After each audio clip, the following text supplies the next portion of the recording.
Muy buenas noches, bienvenidos como siempre a este especial de Colombia Decide 2018.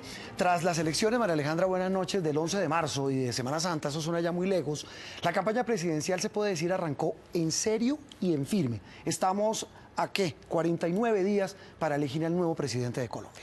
Así es, el país empezó a escuchar las propuestas de los candidatos, a verlos más de cerca en los debates.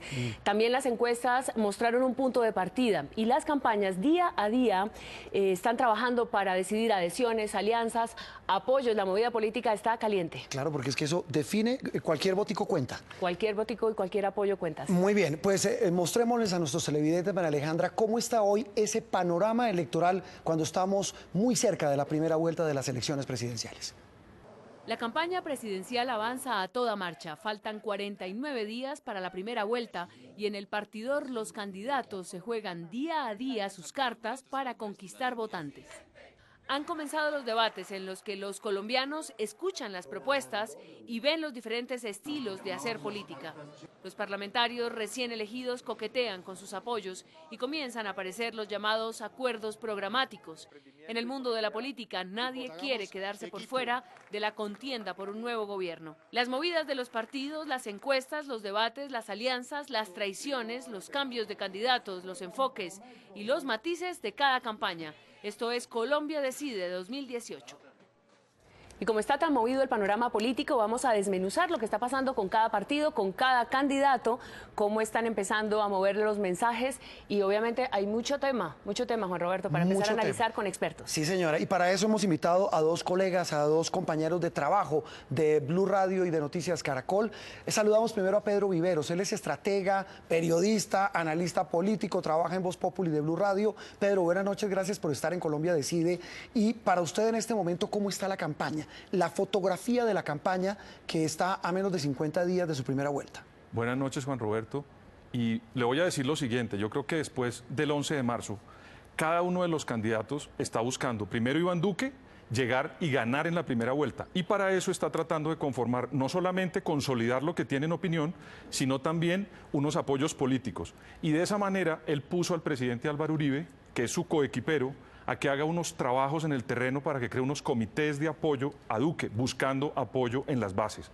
Los otros candidatos, Petro está tratando de buscar cómo él logra consolidar y pasar a la segunda vuelta, y Germán Vargas Lleras está buscando de manera muy fuerte consolidar apoyos políticos para llegar también a la segunda vuelta. Pues en el partidor ya básicamente hay 5 candidatos que son los que están encabezando las encuestas. También para esto vamos a hablar con Álvaro Forero Tascón, que nos acompaña hoy aquí en Colombia Decide. Álvaro, bienvenido y cuéntenos cuál es el análisis que usted está haciendo a hoy. Yo creo que es claro que la campaña ha entrado en un cambio grande, un cambio de tercio, podría decir uno. Una campaña que era de 2 se volvió de 4 o de 5. La campaña ha tenido como 3 etapas: la de favorabilidad, quien tenía alta favorabilidad en las encuestas tenía alta intención de voto; luego la de viabilidad, donde las consultas le dieron ventaja a Duque y a Petro; y ahora estamos entrando en una que podría llamarse de credibilidad.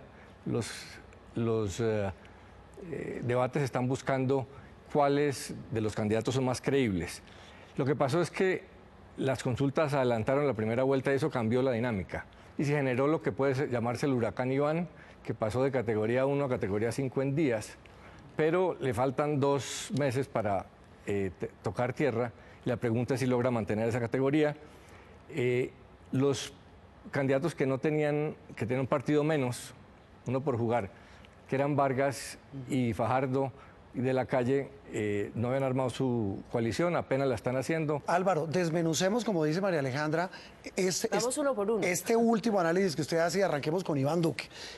¿Por qué cree usted que Iván Duque, que ganó la consulta, más de 4 millones de votos, se trepó en las encuestas, aparece con porcentajes altos, y esto significa que muchos lo dan por seguro? Y además sin tener candidatos frente a frente, que claro, es un poco lo que está empezando a pasar ahora. Estaba navegando solo por todo el espectro electoral. ¿Qué está pasando? ¿Qué puede pasar con Duque? Con Duque, y sobre todo, Álvaro, es decir, ¿por qué usted cree que no puede ganar en primera?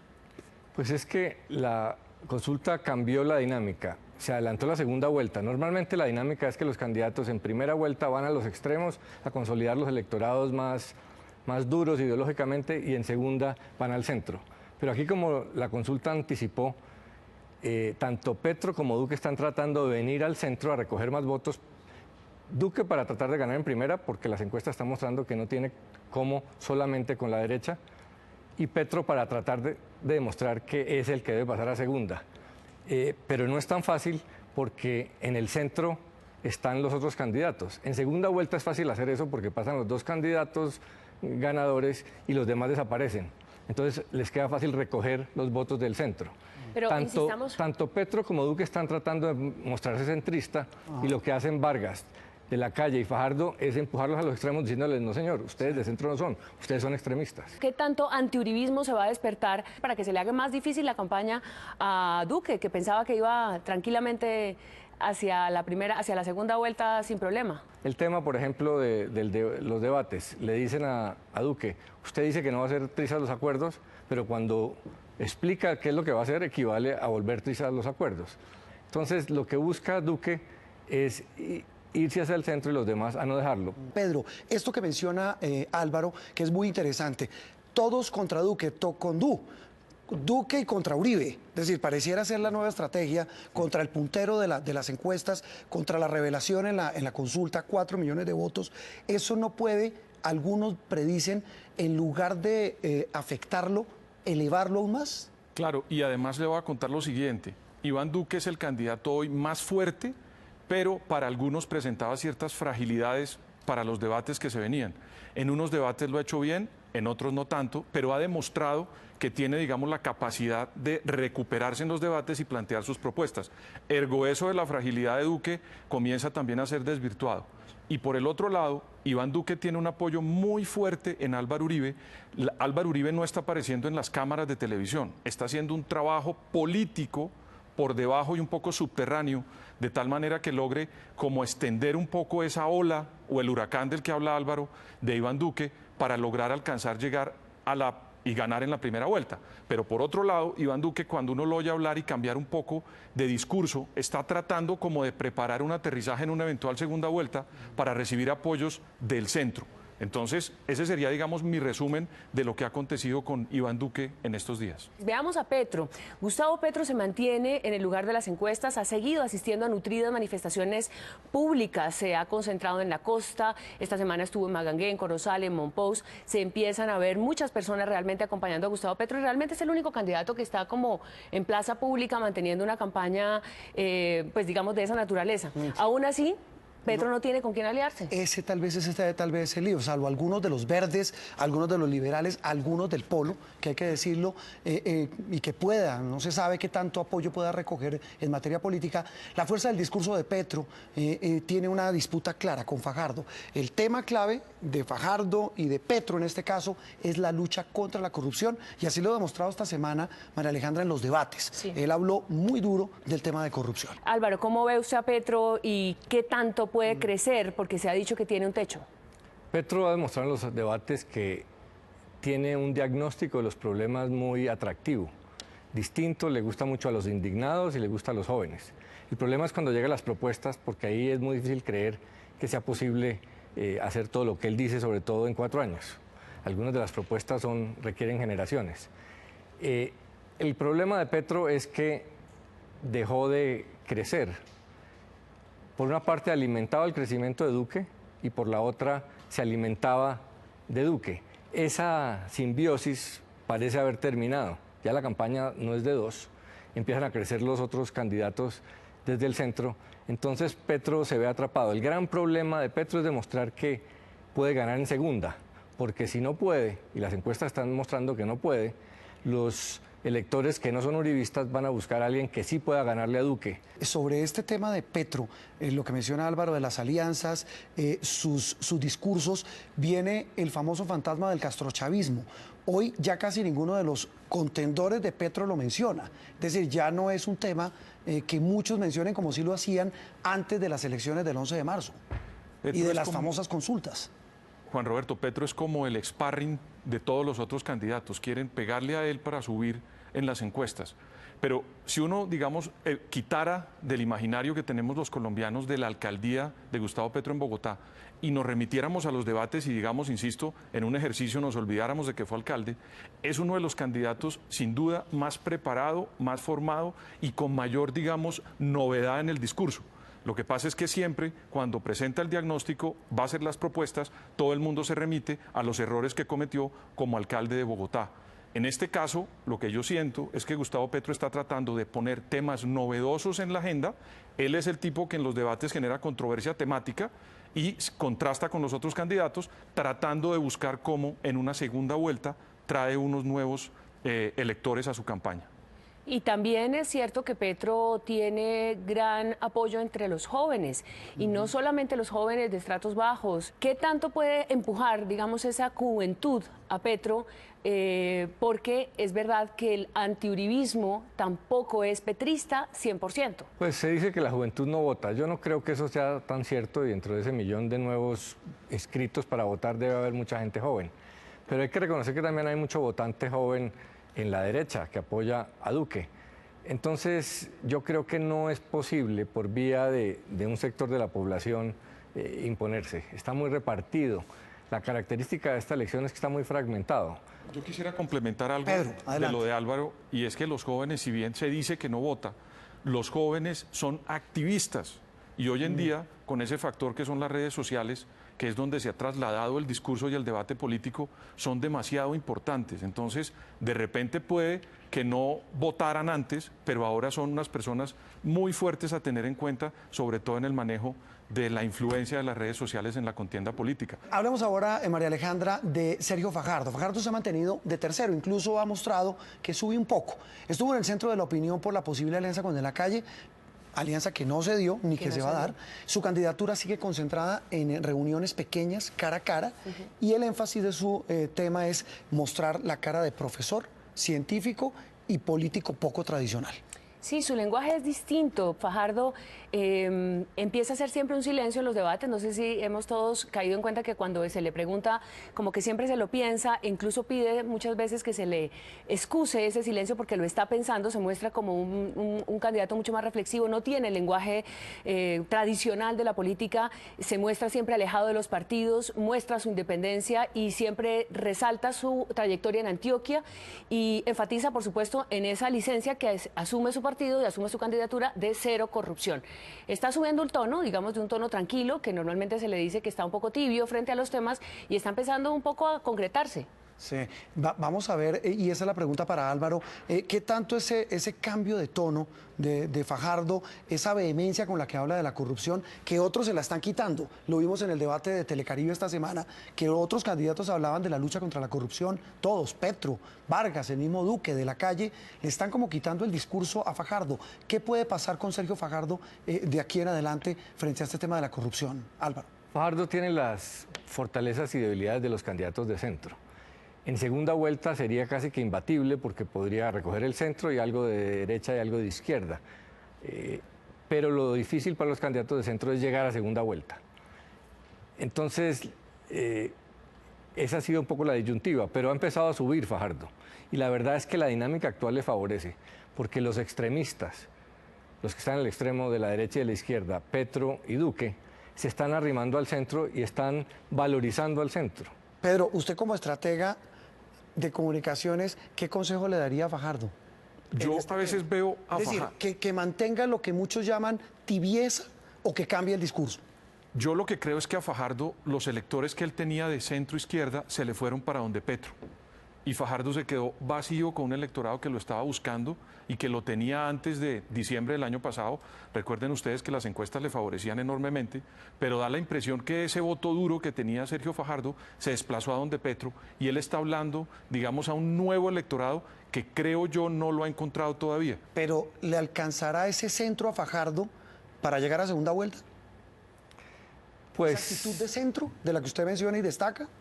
Esa es la gran pregunta. Necesitaría que se desinflara Petro un poco y que Vargas no avanzara mucho. Ese sería el escenario ideal para Fajardo. Lo que sí está claro es que Vargas y Fajardo se metieron en la pelea. Esto ya no es una pelea de dos. Yo quisiera ver a Sergio Fajardo con un sparring definido en el debate, pero cuando uno lo ve hablar, Sergio Fajardo le está hablando a alguien nuevo, pero no tiene dentro de los 7 candidatos o 5 candidatos alguien que lo contraste, que le debata y que controvierta con él para de tal suerte ver esos contrastes y él se pueda meter de una manera muy fuerte en la segunda vuelta. Lo que es cierto es que pareciera que los colombianos ya se engancharon con el tema electoral y esta época de elecciones es una oportunidad para que los temas más importantes del país se pongan sobre la mesa y comience un poco la deliberación, que es lo que uno espera de una campaña política. Sí, y sobre todo que no sea solamente con ataques, sino como ellos pregonan y lo dicen a los 4 vientos, que sea una campaña con ideas. Vamos a hacer una pausa y regresamos en este especial de Colombia Decide 2018 en Noticias Caracol.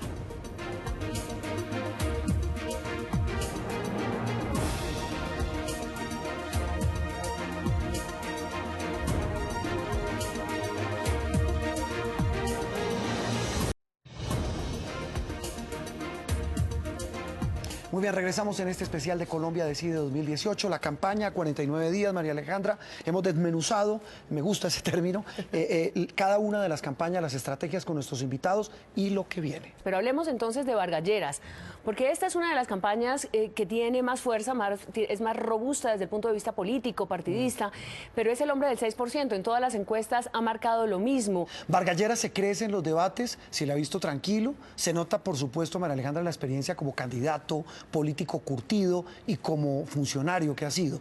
Esa es su segunda aparición o su segunda aspiración presidencial y él ha insistido en que la campaña apenas comienza. Él, por supuesto, es uno de los más interesados. Pedro, precisamente sobre Germán Vargas Lleras, este tema de las alianzas, el tema de la U, el acuerdo programático, el tema de los partidos, ¿cómo ve usted? ¿Qué tanto le pueden sumar en una campaña donde, como dice Álvaro, se está hablando también del centro y de la polarización? Germán Vargas Lleras, después del 11 de marzo, tuvo varias cosas positivas. Primero, pues que a su partido Cambio Radical le fue bastante bien en las elecciones parlamentarias y eso, digamos, que le dio un respiro importante en materia política. Segundo, recibió el apoyo del partido de la U, o están, digamos, en trance de consolidarlo. Y de esa manera, lo que está demostrando Germán Vargas Lleras es que él necesita un número de votos para poder meterse en la segunda. Eso por el lado político. Y en el discurso está preparando el aterrizaje en la segunda para recoger sectores que son pro paz o que les gusta la reconciliación en Colombia, en esa segunda vuelta que él está preparando para confrontar o a Iván Duque, a Gustavo Petro, a Sergio Fajardo. Pero digamos que ese sería el resumen político y de mensaje de Vargas Lleras. Álvaro, este cambio de Vargas aparente, pues porque obviamente viene del gobierno Santos, participó por supuesto también de toda la estrategia, manteniéndose pues muy al margen, como todos lo sabemos, del proceso de paz. Pero ¿usted cree que este nuevo aire que le da incluso a la JEP, que ha sido uno de los puntos que él más criticaba, será creíble, le servirá para acompañar no solamente con los de la U, sino con el público en general, con los colombianos? Pues Germán Vargas está en la posición que tuvo en el gobierno siendo vicepresidente, con preocupaciones sobre unos temas. Él sostiene que ya han sido solucionados por la Corte Constitucional y la influencia de su partido en el Congreso fue clave para eso, y que con lo demás está tranquilo. Yo creo que esta ha sido la semana de Vargas, se metió en la pelea. Algunos dicen que tarde, pero cualquier estratega de campaña le dice a su candidato: trate de subir al final, no al principio. Él tenía un partido pendiente porque no había armado su coalición, la está armando. Si logra consolidar el apoyo del partido de la U, de buena parte del Partido Conservador, ahí puede haber, junto con Cambio Radical, unos 5 millones de maquinaria. ¿Cuántos de esos entren o no entren? Pues es difícil. Eso que mencionaban, el peso de ese voto de opinión, ¿cómo lo conquista él?